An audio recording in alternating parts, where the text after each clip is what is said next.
Hello dear student, कैसे हो आप सब। उम्मीद करते हैं अच्छे से होंगे। इससे पहले हम लोग हिंदी के क्वेश्चन को समझ चुके थे कि परीक्षा में किस प्रकार का क्वेश्चन आता है। फिर भी इसको हम थोड़ा संक्षेप में अच्छे से जान लेते हैं, समझ लेते हैं। उसके बाद हम अगले वीडियो पर इसको डिटेल से जानेंगे और समझेंगे। और यदि आप वो एक वीडियो देख लेते हैं तो आपका हिंदी का जो एग्जाम है, परीक्षा है, एकदम आसानी से निकल जाएगा और अच्छे नंबर भी आएगा और अच्छा नंबर भी आएगा। चलिए आइए वीडियो शुरू करते हैं। ये देखिए, ये परीक्षा का जो क्वेश्चन पेपर होता है, मेन परीक्षा का, बोर्ड परीक्षा का, वही है 2024 का है। खैर हम इसको समझेंगे नहीं, आपको बस हम इसके माध्यम से ये बता देते हैं कि किस प्रकार से क्वेश्चन आता है परीक्षा में। चलिए परीक्षा में देखिए, ये जो देख रहे हैं आपके हर एक चैप्टर में आएगा सबसे पहले लेखक और उसके बाद पाठ शुरू होता है। लेखक के बारे में ये जो देख रहे हैं ये सब क्या है, परिचय है, यानी इसमें से आपको लेखक के बारे में कुछ बताया गया है, जिसमें से आपको ये सभी जरूरी नहीं है याद करना। फिलहाल अभी तो समय कम है, इसलिए परीक्षा के दृष्टिकोण से बता देते हैं। जैसे ये देख रहे हैं, ये पिक्चर है मलिक मोहम्मद जैसी का, और इसमें है ना मलिक मोहम्मद जैसी के बारे में कुछ भी लिखा हुआ है। जैसे जन्म इनका कब हुआ, 1492, निधन कब हुआ, 1548। इसी प्रकार से किसी भी लेखक का आप क्या याद कर लीजिए, जन्म और निधन यानी मृत्यु, यानी जन्म कब हुआ और मृत्यु कब हुआ। खैर ये दोनों याद करने में आपको हो सकता है कठिनाई हो, क्योंकि डेट उल्टा पुल्टा याद हो जाता है। कम से कम आप इसका निवास स्थान याद कर लीजिएगा। किसी भी लेखक का अगर माता पिता का नाम दिया हुआ है, पत्नी का नाम दिया है, तो वो आप याद कर लीजिएगा। जैसे इसका निवास स्थान देखिए, मलिक मोहम्मद जैसी का कहाँ है, जायस में है, और इसका कब्र कहाँ है, अमेठी में है, जो उत्तर प्रदेश में पड़ता है। इसके पिता का नाम देख सकते हैं, मलिक शेख ममरेज। इसी प्रकार से इसके गुरु जो है शेख मुहिदी और सैयद अशरफ जहांगीर। इस प्रकार से इसका निवास स्थान, पिता का नाम, माता का नाम, गुरु का नाम। और कृतियां कहते हैं रचना को, यानी इन्होंने क्या क्या लिखा। जैसे पद्मावत, अखरावत, आखिरी कलाम, ये सब जो देख रहे हैं, चित्ररेखा, कहरानामा, मसला या मसलानामा, और होली नामा, चंपावत, इतरावत, ये सब जो आप खाली याद रख लीजिएगा इसके लेखक कौन है, तो आपका परीक्षा जो है ना एकदम आराम से अच्छा जाएगा और अच्छा नंबर भी आएगा। इसमें कुछ भी फिरा नहीं है। हाँ, और इसमें से 1 या 2 नंबर डालता है। जैसे लेखक के बारे में इतना तो बता दिया। इसके बाद इसमें से कहीं से भी 1-2 लाइन उठा करके रख देता है परीक्षा में, हर एक चैप्टर में से किसी में से भी दे सकता है। तो इसको हम कहेंगे अभी आप ध्यान मत दीजिए, क्योंकि परीक्षा कल ही है और आप ये पढ़ेंगे तो अभी नहीं पढ़ सकते इतनी। पहला तो ये समझ लिए। और दूसरा बात, ये देखिए कर्बक है ना, और ये कर्बक जैसे कविता समझ लीजिए, जिसको इसी कविता में से कोई लाइन दे दिया जाएगा आपको परीक्षा में और पूछेगा इसके लेखक कौन है, या ये जो लाइन है, पंक्ति है, किस में से लिया गया है, किस शीर्षक कविता में से लिया गया या किस पाठ में से लिया गया है। तो बस आप इसको एक बार पढ़ करके बस दिमाग में याद कर लीजिएगा कि ये लाइन किस में से लिया गया। जैसे एक नैन कवि मोहम्मद गुनी, सोई मुहा जय कवि सुनो, ये कोई जरूरी नहीं ऊपर का ही दे, इसमें से किसी में से भी दे सकता है, और किसी चैप्टर में से भी, और किसी चैप्टर के किसी भी लाइन में से दे सकता है। तो अब बस आप ये पूरे लाइन याद रख लीजिएगा कि ये किसका लिखा हुआ है। तो इसमें से कोई भी लाइन देगा तो मलिक मोहम्मद जैसी का लिखा हुआ है। इस प्रकार से आप जैसे बातचीत जाते हैं, वो तो कविता वाला था, इसमें कहानी वहानी, नाटक उटक सब रहता है। इसमें भी सेम इसी प्रकार से, जैसे ये जो पिक्चर देख रहे हैं आप, ये है बाल कृष्ण भट्ट का, ठीक है। और आप सभी लोग जानते होइएगा बाल कृष्ण भट्ट बातचीत जो चैप्टर है उसी के लेखक है। इसमें बाल कृष्ण भट्ट के बारे में दिया गया है। जैसे देख सकते हैं, इसके आगे इसका पाठ है बातचीत, देख लिए, इसी के लेखक है बाल कृष्ण भट्ट। तो जिस प्रकार से उसमें बताए थे उस प्रकार से इसमें भी देख लीजिए। इसका जन्म और निधन यदि आपसे याद हो सके तो याद कर लीजिएगा, और नहीं याद हो सकता है तो कम से कम इसका निवास स्थान, जैसे इसका निवास स्थान कहाँ है, इलाहाबाद उत्तर प्रदेश में है बालकृष्ण भट्ट का। इसको माता पिता का नाम याद रख लीजिए। और इसके बाद शिक्षा वृत्ति उतना इम्पोर्टेंट नहीं है, फिर भी आप यदि याद कर ले तो बेहतर है।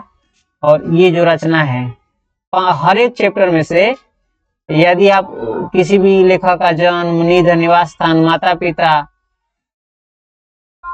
और शिक्षा नहीं, रचना जो है, यानी जैसे ये रहस्य कथा किसका लिखा हुआ, बालकृष्ण भट्ट का, नूतन ब्रह्मचारी बालकृष्ण भट्ट का, 100 अजान एक सुजान के लेखक कौन है? बालकृष्ण भट्ट। 100 अजान एक सुजान का मतलब होता है 100 बुर्बक में से एक होशियार आता है ना, उसको कहा जाता है। तो यहाँ पर 100 को देखिएगा बुर्बक है और एक समझदार होता है, हजारों में एक समझदार होता है, तो वही कह रहा है 100 अजान यानी 100 क्या कहे, बुर्बक आदमी, बेवकूफ, मूर्ख, और एक सुजान यानी एक समझदार, होशियार, बुद्धिमान जिसको कह सकते हैं। तो 100 अजान एक सुजान समझिए। गुप्त बैरी, रसातल या तरह सब ये सब के लेखक कौन है, यानी इसके रचयिता कौन है, या रचनाकार कौन है, या लेखक कौन है, या कवि कौन है, या निबंधकार कौन है, यानी कुछ भी पूछे। जैसे 100 अजान एक सुजान, नूतन ब्रह्मचारी, रहस्य कथा, गुप्त बैरी, रसातल यात्रा, इसके रचनाकार या रचयिता या लेखक का नाम या निबंधकार का नाम या कुछ भी पूछे तो कौन है? बालकृष्ण भट्ट। इसी प्रकार से परीक्षा पूछेगा।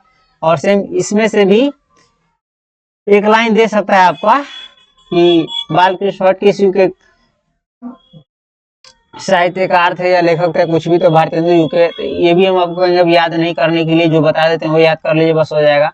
इसके बाद ये चैप्टर देख रहे हैं, चैप्टर में से भी कहीं कहीं से ये एक जो 2 लाइन होता है, 2-3 लाइन जो इम्पोर्टेंट होता है वो दे देगा आपकी परीक्षा में और पूछेगा ये किस शीर्षक पाठ में से लिया गया है, समझे।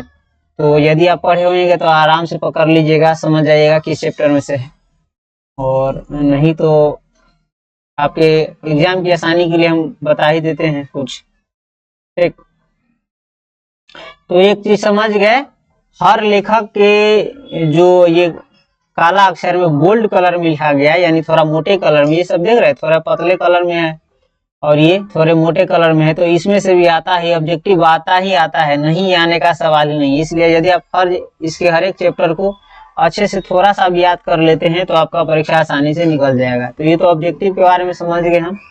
अब आइए थोड़ा सा ऑब्जेक्टिव में चलते हैं हम। इसमें से और भी कुछ दिया जाता है, लेकिन अभी फिलहाल क्या कहे, ग्रामर आप लोग पढ़ते ही होइएगा, तो ग्रामर में से भी आएगा इसमें से। आइए इसके हम आगे सब्जेक्टिव समझते हैं, यानी जिसका आंसर आपको कॉपी पर लिख कर देना होता है। इससे पहले तो हम जो OMR शीट होता है जिसको गाढ़ा करना पड़ता रहता है गोलका को, तो उसी के बारे में बता रहे थे, ऑब्जेक्टिव के बारे में। अब सब्जेक्टिव के बारे में समझिए। सब्जेक्टिव में सबसे पहले नंबर पर आपका रहेगा निबंध। निबंध 8 नंबर का रहेगा और इस तरह से आपको 6 को दे देगा, 6 को विषय दे देगा जिस पर आपको निबंध लिखना रहेगा 6 में से किसी एक पर, और ये 8 नंबर का रहेगा। जैसे इसे पिछले बार दिया था, मेरे प्रिय लेखक पर, हमारी प्रिय पुस्तक पर, राष्ट्रीय एकता पर, चुनाव प्रक्रिया पर, प्राकृतिक त्रासदी पर, मोबाइल और इंटरनेट पर। इस बार इसमें से नहीं देगा, लेकिन किसी और विषय पर आपको लिखना रहेगा निबंध, समझ गए। जैसे प्रदूषण पर, महंगाई पर, बेरोजगारी पर, जाति प्रथा पर और भ्रष्टाचार पर, किसी चीज पर दे सकता है आप, तो समझ गए। पहला में क्या रहेगा? निबंध। दूसरा में क्या है? 4 को दिया रहेगा प्रश्न, इसमें से किसी भी 2 का आपको व्याख्या करना रहेगा। और ये कविता में से भी रहेगा 2 गो, और 2 गो रहेगा गद्य खंड, यानी जिसमें कहानी, नाटक, एकांकी ये सब है उसमें से। तो ये लाइन दे दिया रहेगा और कहेगा इसकी व्याख्या करे, यानी इसका अर्थ समझाए, समझ गए। और तीसरे नंबर, और ये भी बात समझ लीजिए, 2 में है ना, कै क्वेश्चन बनाना है, 4 में से किसी भी 2 का आंसर आपको देना है, सबका नहीं। तो जितना जरूरी हो उतना ही का आंसर दे। ये नहीं समझिएगा कि हम 4 को बना देंगे तो ज्यादा नंबर देगा, नहीं, ये मूर्खता का लक्षण है। और समझेगा विद्यार्थी कम से कम कमांडो नहीं समझता है। तीसरा क्या रहेगा? आपको पत्र लिखना रहेगा प्रधानाचार्य के पास किसी भी चीज पर, या आवेदन लिखना रहेगा, कुछ भी हो सकता है। तो आप ये समझ लीजिएगा, आप ये सभी लोग जानते हैं, अगर नहीं जानते तो बता देंगे हम। ये 5 नंबर का रहेगा पत्र लिखना, और आप अपने मॉडल पेपर में भी देख सकते हैं, उस प्रकार से आप लिख दीजिएगा। चौथा क्या रहेगा? आपको प्रश्न का उत्तर देना रहेगा, और ये किताब में से रहेगा, 10 नंबर का रहेगा। चौथे नंबर में आपको 10 सवाल दिया जाएगा, जिसमें से किसी भी 5 का आंसर आपको देना है, और ये बहुत आसान रहेगा। यदि आप किताब पढ़े तो आपको बिल्कुल आसान लगेगा, नहीं पढ़े हैं तब तो थोड़ा सा दिमाग लगाना पड़ेगा। देखिए, मेहनत तो करना ही पड़ेगा, मेहनत हर चीज में है, नहीं मेहनत करने वाला किसी प्रकार से मेहनत नहीं करता है। मेहनत करने वाला चाहे जैसे भी हो, कितना भी कठिन परिस्थिति आए, मेहनत करता है, नहीं करने वाला बहाना बनाता है, करने वाला कर लेता है कैसे भी। तो यदि आप मेहनत किए होइएगा पढ़ाई में तो ये सब एकदम आसान है, इसमें से कोई भी क्वेश्चन आपको भिरा नहीं है, और इस बार भी भिरा नहीं आएगा, बस आप पढ़े हुइएगा ध्यान से। तो जैसे जयप्रकाश नारायण की पत्नी का नाम क्या था, कुछ भी भिरा नहीं, इसमें जय प्रभावती देवी है। नारी की पराधीनता कब से शुरू हुई, तो कृषि की जब से शुरुआत हुई, यानी खेती बाड़ी की, समझ गए। कुंती का परिचय दे, कुंती क्या है, विष्णु की पड़ोसन थी। बाकी आप किताब पढ़े हुइएगा तो सब आपको आ जाएगा इसमें। खैर हटाइए इसको। 5वां विषय में इसी प्रकार से रहेगा, 6 क्वेश्चन दिया रहेगा आपको, इसमें से किसी 3 का आंसर देना है।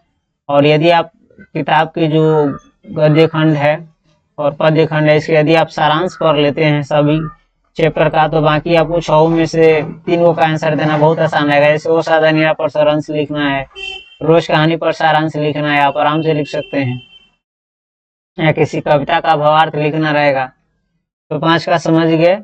और 6ठे नंबर पर संक्षेपण कहते हैं, या ये जो आप देख रहे हैं, इसमें से जो मेन चीज कहना चाहता है उसको आपको कम शब्दों में लिखना रहता है। जैसे 1 2 3 4 5 6 7, 1 2 3 4 5 6 7 8 9 10 11 12 13 14 15, हम गिनेंगे पूरा नहीं, 15 छक्का 90 हम समझ लेते हैं। 90 और 100 के करीब में टोटल इसमें वर्ड होंगे, और इसका 1/3 हिस्सा लिखना रहता है आपको संक्षेपण में, इसके सारी बातों को पकड़ते हुए मूल बात को। जैसे 6 लाइन में है ना, तो आपको 2 या 2.5 लाइन में इसको लिखना रहता है। हटाइए इसको। आइए हम अपने मॉडल पेपर पर चलते हैं और उसके क्वेश्चन आंसर को समझते हैं और उसको याद कर लीजिएगा बस, या नहीं तो 2 बार 3 बार सुन लीजिए वीडियो, आप आराम से परीक्षा में निकल जाइएगा।